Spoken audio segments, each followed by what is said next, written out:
Hi, I'm Kirby Allison. I'm excited to be out here in the English countryside in Kettering, 10 miles north of Northampton. I'm out here at the Gaziano Girling Factory for a nice factory visit and chat with Dean Girling and Tony Gaziano. Thanks for having me. It's a pleasure. It's a pleasure finally to make it out. And I have to say, the factory is beautiful. Yeah, thank you very much. Thank you, Kirby. So, Dean, you were saying, this is what, the first new factory to be built in Northampton, or kind of the surrounding region for shoes in what, 100 years? Yes, I mean, the whole shoe industry was in a big decline through the 70s, 80s, 90s. And we were the first factory to be set up in 100 years, pretty much 150 years. 150 years, it's incredible. Yeah, so people said we were crazy. Yeah, but you guys were? pretty much. Yeah, yeah. But they almost laughed at us when we started the factory, and said that we wouldn't be able to find the skilled staff or the machinery that we use. And 12 years later, here we are, and that's incredible. Yeah. So 12 years. So you guys started back in 2006, and then we opened the first factory in 2008, didn't we? Yeah. And then we moved from the smaller factory into the larger premises we're in today, and grew it from there. Yeah.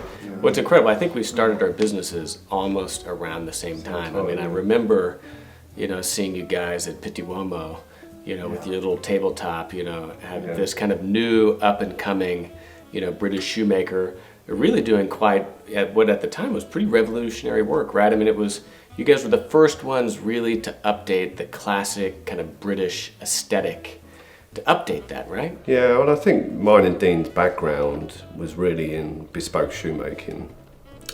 So, the niche that what we wanted to get into was actually making something that was pretty much made in the same way as a bespoke shoe, had the same aesthetics, had the same quality, the same materials, and be able to put it on a ready-made format or a made-to-order format, allowing the customer to either walk away with it straight away or wait a much shorter period of time with a made-to-order service where they can choose many different leathers, many different styles, different shapes in order to personalize them and make it in 3 months instead of the normal 6 to 9 months that a bespoke pair takes. And also obviously at a more affordable price. Yeah, no, of course. So you brought, both, really a lot of the bespoke level of craftsmanship, that make into a ready-to-wear product or a made-to-order product.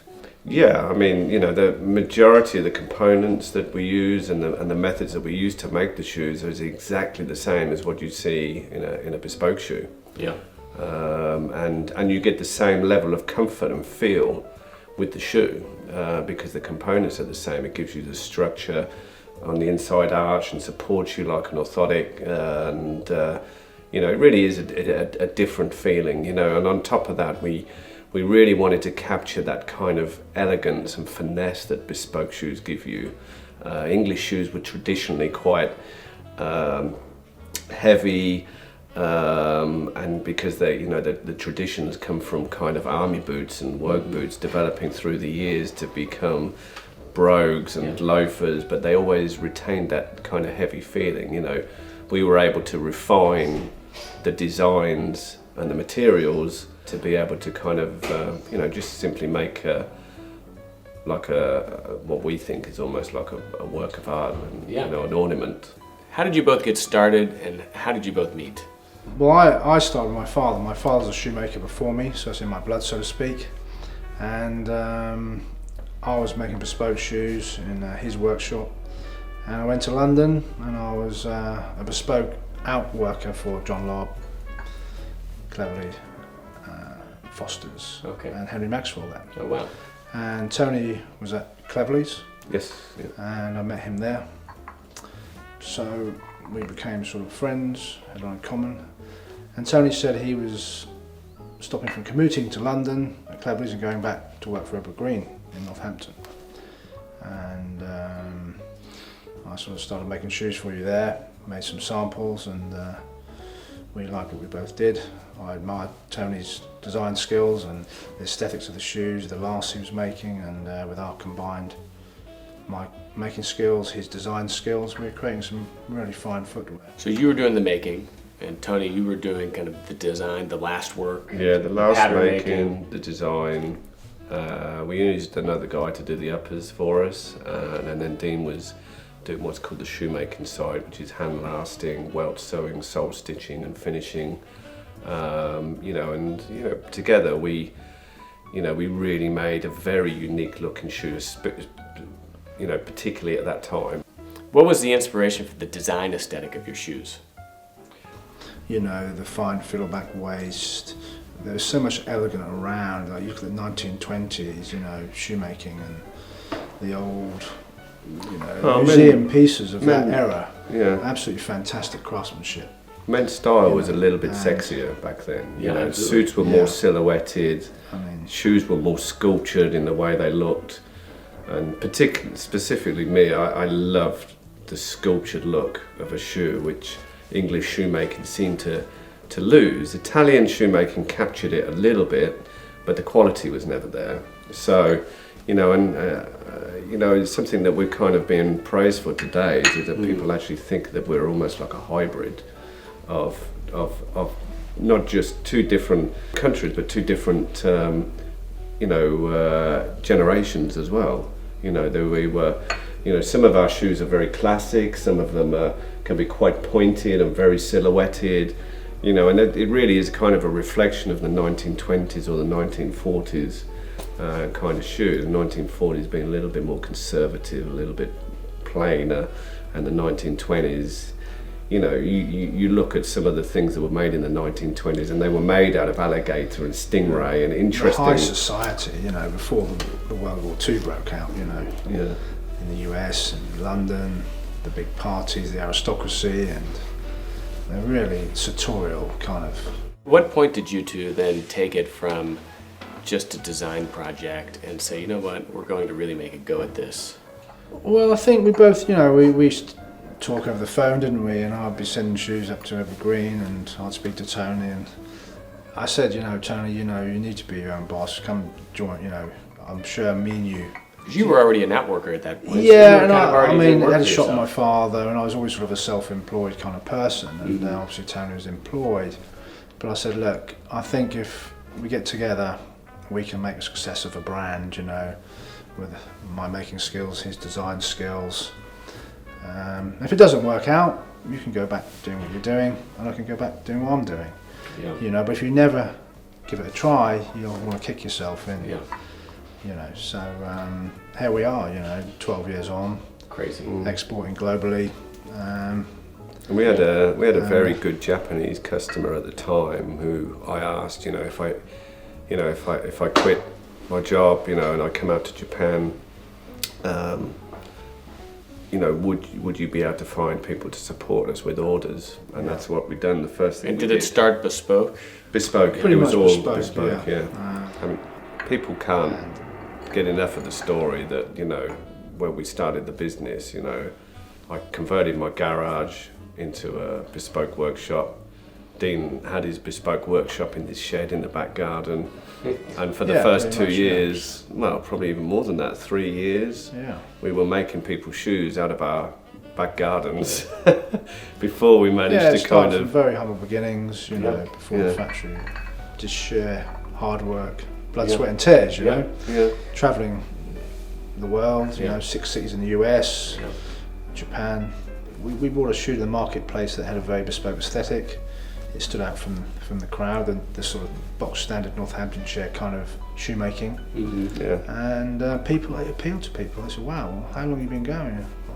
I mean, and now to the 12 point months. now where you can find elements of what we created in a lot of other people's shoes. Originally when you looked at kind of like a British ready-to-wear shoe, the heel was shorter, longer, the waist was shorter.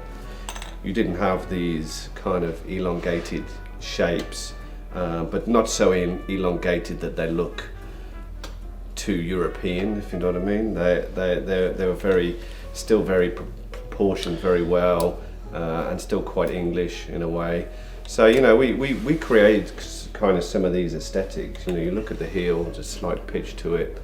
It's every kind of detail of the shoe is an aesthetic of a bespoke shoe. Yeah. You know, and the deco range really was taking it that one stage further, where the waist got narrower. You know, we trimmed the waist further up. They had to be done by hand. The shapes were a little bit sharper. Elements of, like, the upper, for example, is everything is fitted and stitched by hand. You know, in exactly the same way as a bespoke upper would be made. Each section of the heel, you can see all these lifts in here. You know, we buy all these kind of separate, and we build them all up ourselves and sand them down, which is only normally done in bespoke. Most manufacturers actually buy a block heel and nail it to the upper. You know, all of the bottoms and the edges, they're all hand painted and hand ironed. And what I mean by ironed is they're using heat and wax to set the edges. Again, done in exactly the same way as a bespoke shoe. And all of the shoes, the first process is, after the upper is made, is to be hand lasted before they go into the machines that we use. Now, some of the machines that we use, you know, people kind of would think, oh, machines, you know, what are you using machines for? But these machines were created in the 1930s and 40s to basically replace hand making. They're very operative skilled, and so unless you have an operative with a lot of skill, then, you know, it can affect the shoe a lot. These days, machines are all computerized, they're completely different. So even the machines that we use take an awful lot of skill on their own. And the deco takes it even a step farther in that, you know, the edges and heels are glassed. And Yeah, well, this would be hand cut at an angle like we do on our bespoke shoes, and then it's glassed with a piece of glass, which is an old traditional method of actually smoothing and scraping the leather smooth, preparing it ready to hand iron it with a warm hand iron to set the bevel waist, as you see there. Yeah, and on a Goodyear welted shoe that is not bespoke or not completely handmade, it would be normally impossible to get a waist that narrow and that elegant and this kind of definition that we get on the deco. So it really took us probably 2 or 3 years of experimenting to get this. Yeah, different ways to sort of incorporate it into a ready-to-wear kind of shoe. I mean, what was the challenge there? Was it technique or just balance of, I mean... It was combining the handwork elements with the machine elements to create a look for a guy that looks completely handmade, but it's kind of, it's only partially. Yeah, it's all to do with rib setting on the insole and everything else to get it much closer to the upper, and the narrow elegance of it as well. Makes things much tighter on the machine, stitching on the outsole stitcher much more difficult, and that's why, you know, other manufacturers actually use the process.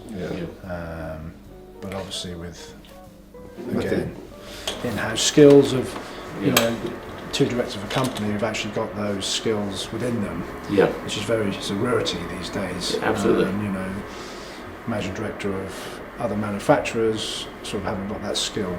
They don't have that background in shoemaking. That background, no. So. No, I think that's the key to probably our success, start. is that there's probably not a single owner, director, manager out there in any of the other factories that have the experience that we have in shoemaking, and that allows us to really push the boundaries as far as we want. You know? Yeah, I mean, now that you mention it, I mean, whenever we first arrived, you know, Dean, you were in the factory, you know, kind of working through some things, and Tony, you were upstairs, you know, working on some new patterns. Yeah. You know, so here at Gaziano, you have a company where the owners and the directors are directly involved in the design of the models and the pattern making. Very much so. And, you know, directly involved in managing, you know, the work floor, and, you know, making sure that the production quality isn't just the standards are met, but I guess also raising the standards and further elevating the techniques. Yeah, and constantly monitoring them, keeping the standards up high, and make sure, you know, guiding the operatives to make sure they are keeping on. Yeah. No, we set the standard in terms of what the shoe needs to look like, how the quality needs to be executed, You know, and we're able to go down there and, you know, basically lay out exactly what we want. And luckily, we've got a team that are good enough that they can adapt to really what we want. What are the different ranges of shoes that Gaziano offers, and what makes them unique? Well, Yeah. bespoke we started with, didn't we? That was the original Gaziano First and foremost, we Girling. were bespoke shoemakers, before the ready-to-wear came about. But it's the ready-to-wear, so stock. So you go to our store in London, we have the ready-to-wear stock. From that stock, a customer can actually choose their upper leather colour, should I say, choice of last, choice of sole spec. It's a made-to-order product. And with that, we can cater for different widths. So you may want a 9.5 E on one foot and a 9.5 F on the other foot. So it's like a made-to-measure, made-to-order kind of product. Mm-hmm. And then we have our full bespoke, where we take a full draft of your feet, we craft you a personal last. On that personal last, we create a fitting shoe for you to be fitted with, for you to walk around, see how it feels. From that, we then make some more tweaks to perfect the fit, give you a second fit if need be, a third fit to perfect the fit, and then make your actual shoe, which, as Tony described it, is a fully handmade, bespoke product. So for someone that maybe isn't totally familiar with the brand, what are the different price points of your quality levels? Okay, the ready-to-wear starts at around £1,000 a pair. Made to order is around £1,200 to £1,500 a pair. And then we go to the deco, which is a package. The handcrafted waist deco collection is around £1,650. And then we go to bespoke. For bespoke, price point is £3,500 and these are all quotes with VAT. All deco and bespoke shoe comes as a package with trees. Yes. Yeah. For anyone that's looking to learn more about Gaziano and Girling, where can they find you? We have our showroom in New York on 57th, 130 West 57th Street. Okay. It's by appointment, but we have a full range there. What about the made-to-order product? I mean, isn't there, you've got your website, Yes. Yeah, which I'm sure has a full list of all the retailers. Yeah. But someone that's doing made-to-order, they can do that. They can commission that directly.